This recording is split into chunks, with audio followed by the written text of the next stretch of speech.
World War II is a scar upon human race forever. World War II is supposed to have taken the lives of anywhere between 11 to 12 million people. More than 200 political prisoners were burned to death. It is not about who did it. We as human beings, that's what we do, unfortunately, till now. But what we are looking at is not going to come in the form of bombs. There's no bang-bang happening here, this happens quietly. Every responsible scientist in the world is saying by 2045, we'll be producing 40% less food on the planet and our population will be 9.2 billion people. If it goes this way, World War II will look like a small blimp because if 40% less food means it's estimated in 6 months, about 1.5 to 1.7 billion people can die.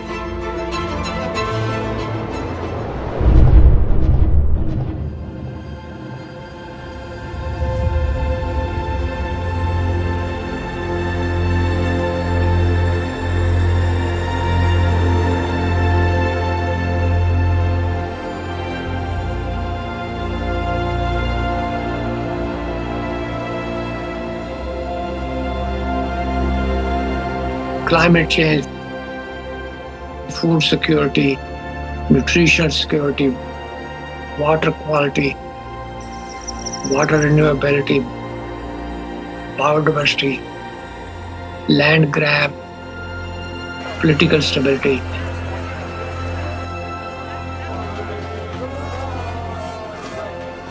Human health, well-being, peace, prosperity. Soil is the basic of all that.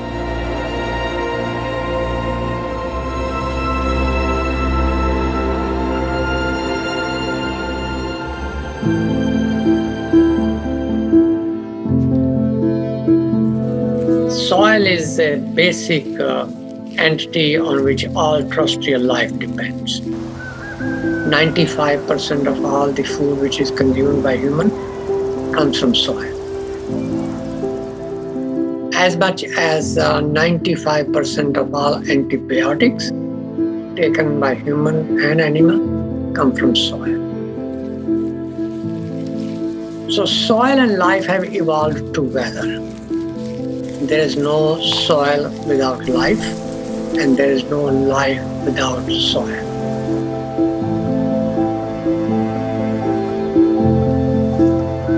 In a handful of soil, there are over 5 to 7 billion organisms.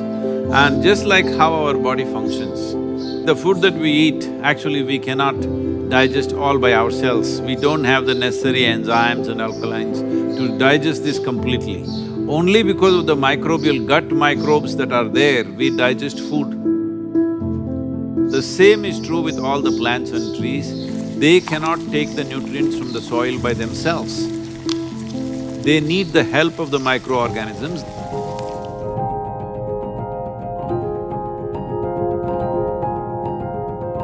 Good guy bacteria, good guy fungi, protozoa, nematodes, microarthropods, earthworms, incatriotes, all of those organisms are required to have a good, healthy soil so your plant gets the balance of everything that it needs every second of every day.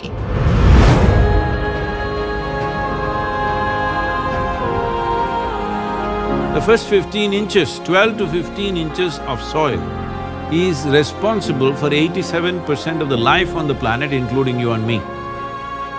And that today we are using machines where they're plowing almost like 12 to 14 inches deep and leaving it open to the sun. This is like we peel off our skin and stand in the sun, you know? You will be screaming. That's exactly what the land is doing. Land is screaming, but nobody's hearing. Just plowed and left open, killing all the microbial activity.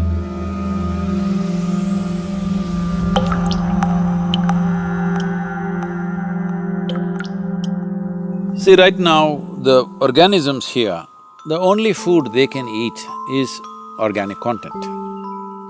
where will the organic content come from? Here you see all these leaves, dry leaves falling down. We won't pick it up nor sweep it away. We leave it like that, it'll become part of the soil.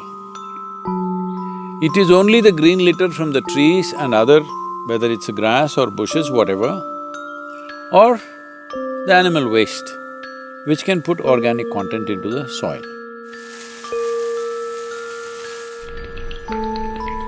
In normal agricultural soil, the minimum organic content should be between 3 to 6%. The most minimum is 3%. 3% is kind of the borderline, where you've got enough diversity in the kinds of foods that are present so that all of the necessary sets of microorganisms will be able to perform their jobs.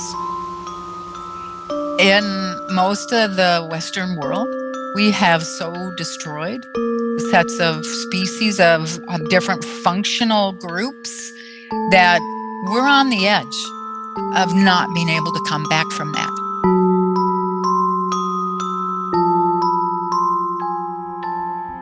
Over 62% of India's soil has organic content less than 0.5%. Entire southern Europe, the soil organic content is just around 1% or below. Over 50% of the topsoil in whole of United States is gone.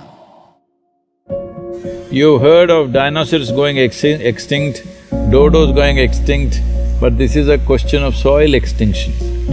See, this is sand. If you add enough organic content into this will become rich soil. Similarly, if you take all the organic content out of the soil, it will become sand. So this is called as desertification in the world. World's agricultural soils are becoming sand or turning into a desert largely across the world because there is no organic content.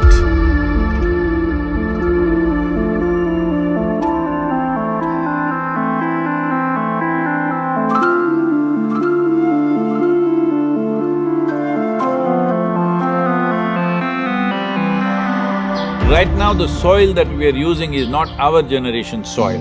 We are using up the soil of the unborn child. We have no business to do that, because soil is not our property, it's a legacy that's come to us, and it's a legacy that we should leave behind, living soil. Because once there is no richness in soil, there is no way there is richness in life.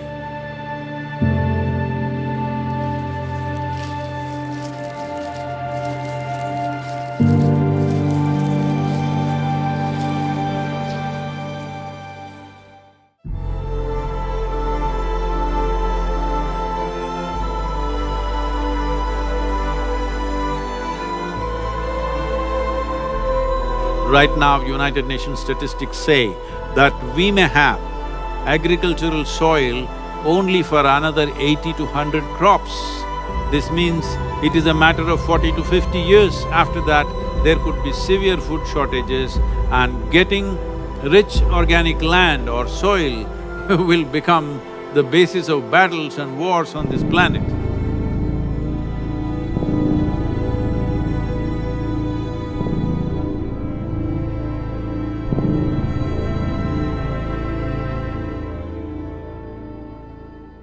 People talk about the weapon of mass destruction, nuclear bombs and missiles and other things. Yes, what happened in Hiroshima and Nagasaki is unforgivable, yes. We forget one of the biggest weapons of mass destruction is hunger. Malnutrition, poverty, unavailability of healthy environment. Even now, hunger-related death in the world are 16 to 17 every minute. That, my friend, is the weapon of mass destruction. Now, we had in December 2019, we had 690 million people globally which were hungry. Out of that, 40 million were in the United States. So, it's not just Timbuktu or some part in India or elsewhere. even in the US. I was talking to the WFP director who is from United States. He said that by 2035, there could be severe famines in Chicago and Illinois region because the soil conditions have depleted so badly, it can easily happen. Civil wars are expected. By 2035, 2040, they're expecting many civil wars within countries because not everybody in a given country will have food, so naturally there'll be fights. If 40% less food in India means 40% of the people don't have food, you think they'll just get hungry and sit in a corner? No, they will do things that you can't imagine. You must understand, whole human civilizations have been built only because of the fire of the belly to fulfill this. The same fire which built human civilizations can burn the damn thing down if it is not quenched. Do not underestimate that.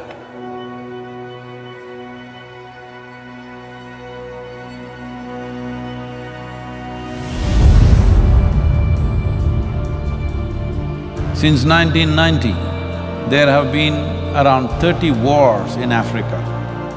27 of these wars were fought for the sake of acquiring fertile soil. The great revolutions of the world.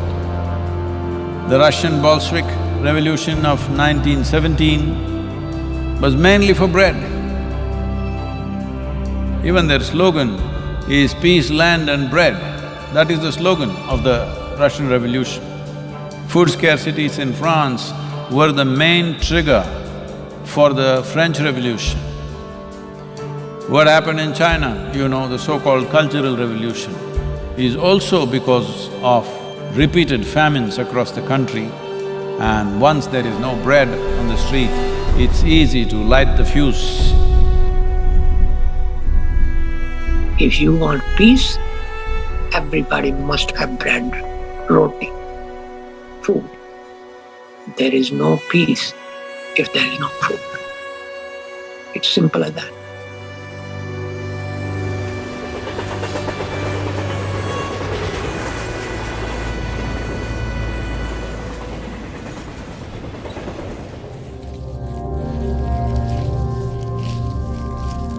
Soil is a most neglected part of the human environment. Degrading soils means losing and wasting potential food today and forever. A human being, like other animals, are requiring a fairly complex diet and many nutrients. And these nutrients we get through our food, and that essentially depend on the soils.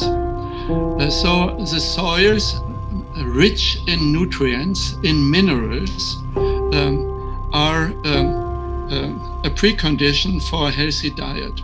There's a direct link between soil quality in terms of nutrients and diet quality in terms of what we eat. So that is not well understood by many people. You have to put into the soil nutrients, nitrogen, phosphorus, potassium, micronutrient, calcium, magnesium, potassium, organic matter, content which is mineralized and take. It must be returned back to the soil in one form or the other for soil to be productive.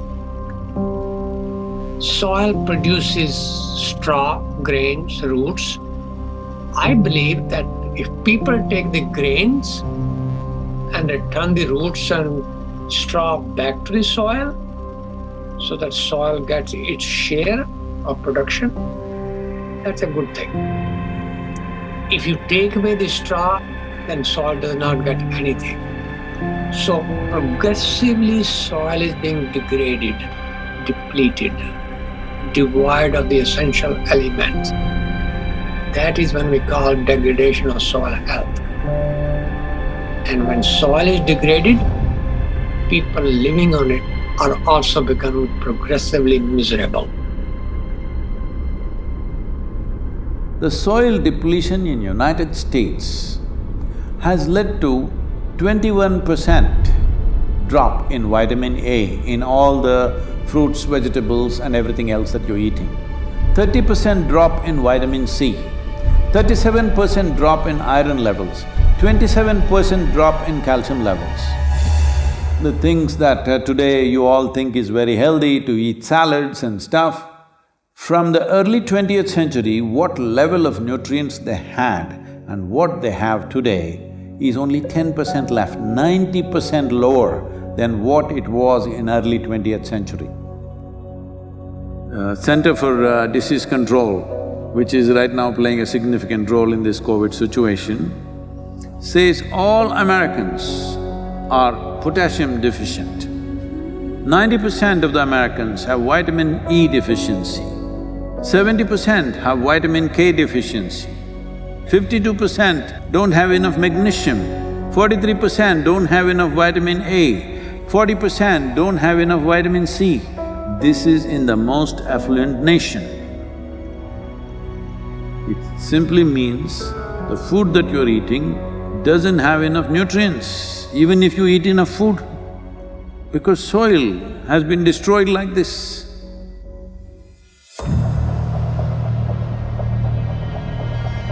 One serious problem that the world is facing right now is, by 2030, it is expected 1.6 billion people will migrate. Out of this, 0.9 billion will come from Africa.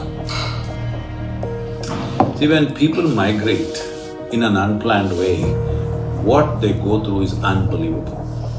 Especially women and children.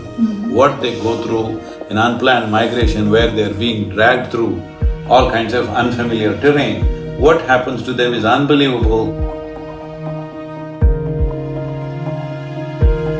Nobody should face this. All young women like between 14 to 18 years of age, they're being seriously exploited. It is expected that in India, about 220 million people will move to urban centers in the next 8 to 10 years' time. Tell me, in your city, do you have place for another 20-30 million people extra? This will happen in a big way across the world.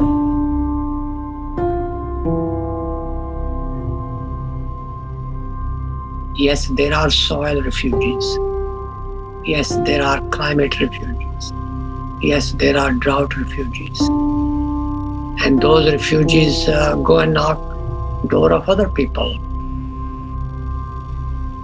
The US southern border is a very good example.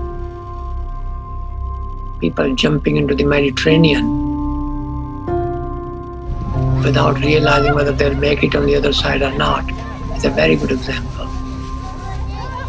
There are several millions of refugees in the world because the land which they grew up on cannot afford their services, their basic needs. Eventually the solution lies to make sure that the soil can support them.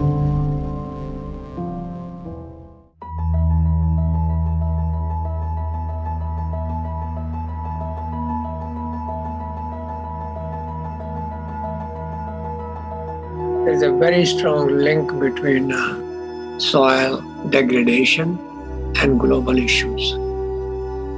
For example, climate change.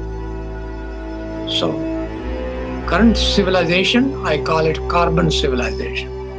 Everything we do is based on carbon, fossil fuel-based carbon. And therefore we have depleted also carbon not only from fossil fuel, but also from soil. Maximum amount of carbon was always in the soil, but now a lot of it is in the atmosphere where it should not be. If it gets into the atmosphere, as you've heard of global warming and climate change, all these impacts happen. But nearly 40% of this is happening simply because soil is left open. For this, the main contributor is agriculture or open lands. The same soil which would have taken carbon dioxide and methane from the atmosphere is now releasing it simply because we are leaving it open and there is no life or microbial activity.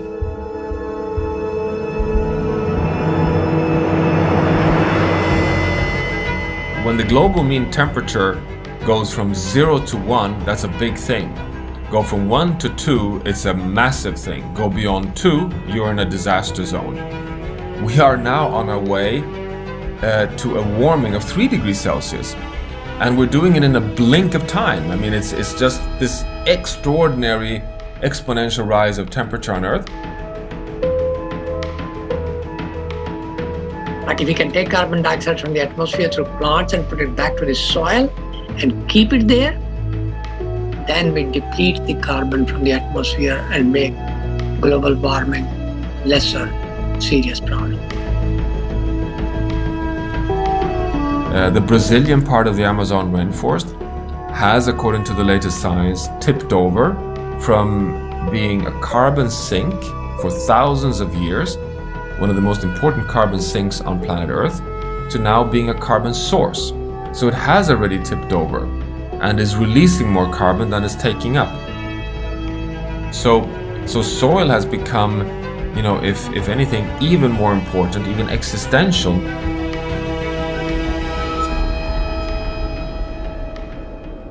See, the whole life process on this planet is carbon-based. So, the same goes for a blade of grass, the same goes for the coconut tree, the same goes for every other creature on this planet. Essentially carbon. Where is all this carbon coming from? The great miracle on the planet, in the process of evolution of creation on this planet, is photosynthesis. A limitless amount of energy coming there from the sun. Using that, the atmospheric carbon is absorbed and it goes through a whole series of process through millions of microbial life and gets stored in the soil.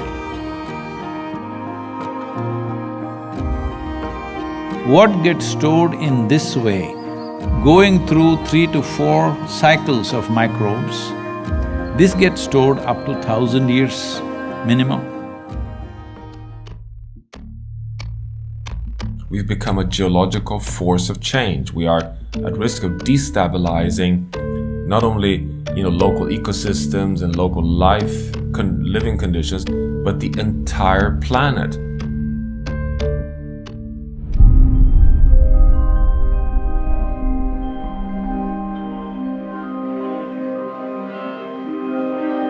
United Nations says we only have 60 years of agricultural soil left. So within 50 years' time, there will be a serious food crisis on the planet. A mass famine would be inevitable. Now, I know people always say, we only have 60 more years of agriculture to go. Yeah, but that was 10 years ago that we made that statement. We're at 50, guys. Soil is a living entity. It has a lot of organisms. And when those organisms are killed, soil is no longer healthy. Soil is no longer living.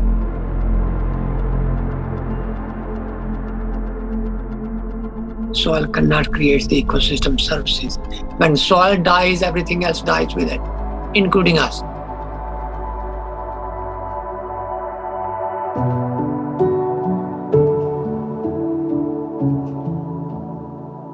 If we start correcting it now, in 15 to 25 years, we can make a reasonable level of correction. We can come away from the brink where we are.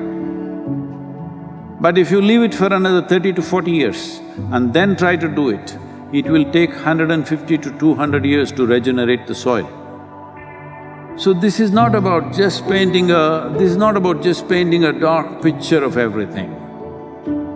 This is a moment of responsibility that we as human beings, if you stand up right now, we can turn this around.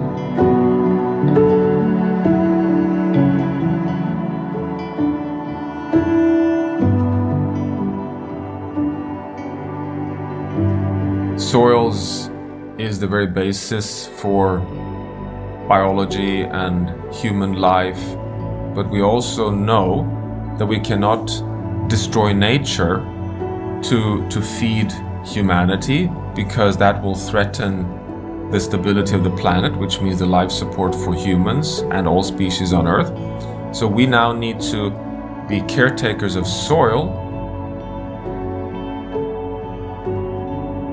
The cost of action is much lower than the cost of inaction, dealing with soil and land degradation. But it's not something which the individual farmers can do. It has to have a large regional, if not global, initiative.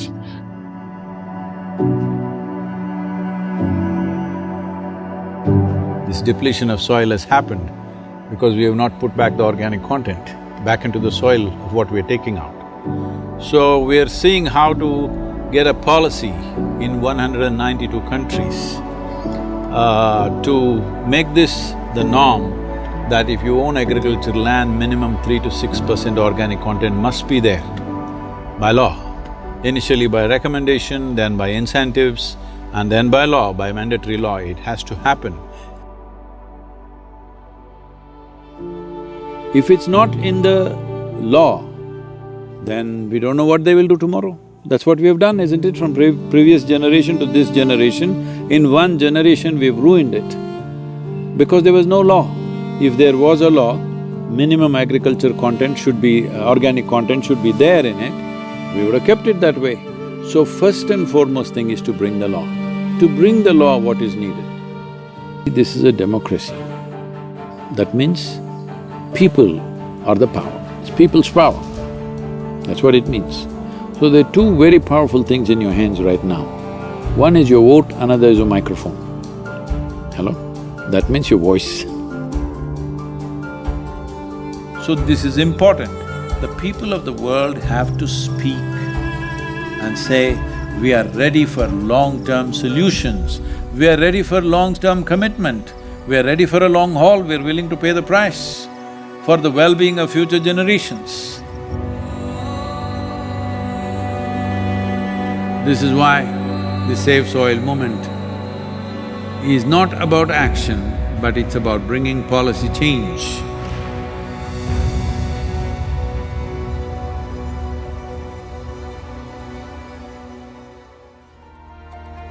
As a part of this, I'm 65 and I'm riding 30,000 kilometers across 24 nations to activate support from the citizenry. We are trying to get about 3 to 3.5 billion people to speak about soil for these 100 days. From March 21st, 100 days, we want the whole world to talk about soil. We have UNCCD as our partner. We have also signed something with the World Food Programme, and the scientists from FAO and other organizations are working with us. World Economic Forum is very much with us. Most governments have come on board. Heads of states will be flagging off this rally. Right now, that's what I'm trying to create, that if 3.5 billion people speak, this is 60% of the electorate. If 60% of the electorate speaks, there is no government which will ignore that in a democratically set up government. Each one of you should reach as many people as you can to make this happen. Many global leaders and influencers are already participating in the movement. Be a part of this and let us make it happen. For my part, as much as I can contribute. And the movement that you are taken up, I could not expect any more God's blessing than that. Sadhguru, and this campaign is so important. We're going to save the soil. Do your part. And saving the soils. And our planet's future depend on it. Sadhguru, save soil, my friend. Save soil, let's make it happen. TM Barbuda is part of the Save Soil mission. We commend you for what you're doing. That is why we are happy to sign the MOU. The science and philosophy that backs the thought behind the movement is tremendous. Save soil. Let's make it happen. Save the soil. We know what we must do, so let's make it happen. Let's make it happen. Let's make it happen. Let's make it happen. Let's make this happen. Let us make it happen. Let's make it happen. Let's make it happen. Let's make it happen. Let's make it happen.